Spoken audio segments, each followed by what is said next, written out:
ആദ്യം തന്നെ ദൈവത്തിനോട് നന്ദി പറയുന്നു. ഒത്തിരി സന്തോഷം തോന്നുന്നു. ഇതൊരു വലിയ ചുമതലയാണെന്ന് ഞാൻ മനസ്സിലാക്കുന്നു.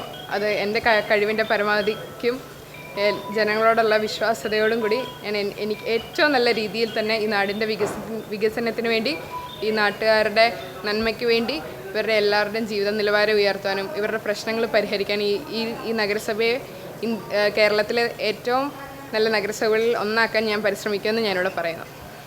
പൊളിറ്റിക്സ് അല്ലേ, ഇതൊരു കോയിൻസിഡൻസ് ആണ്. പിന്നെ നിങ്ങൾ പറഞ്ഞ പോലെ അച്ഛൻ്റെ വാക്ക് കടമെടുത്ത് കാലം കാത്തു വെച്ചൊരു കാവ്യനീതി എന്ന് തന്നെ ഇതിന് പറയാം. ഒത്തിരി സന്തോഷം തോന്നുന്നു. ഇതിപ്പം ഈ കുടുംബം എല്ലാവരും സന്തോഷത്തിലാണ്. ഒത്തിരി സന്തോഷം തോന്നുന്നു. എല്ലാവരുടെയും സപ്പോർട്ടും പ്രാർത്ഥനയും. അത് ജനങ്ങളുടെ വിധിയാണെന്നാണ് പറയുന്നത്. ഇത്രയും കാലം ജനങ്ങൾ ഇവരെ കണ്ട് വീക്ഷിക്കുമായിരുന്നു. ഇത്തവണ അവർക്കൊരു ചേഞ്ച് വേണമെന്ന് തോന്നി. അതനുസരിച്ച് ആക്ട് ചെയ്തു. അപ്പോൾ ആ മാറ്റം കണ്ടു. അതിപ്പോൾ എന്നിലൂടെ, അതൊരു നിയോഗം പോലെ എന്നിലൂടെയാണ് അത് നിറവേറ്റിയെന്ന് മാത്രം.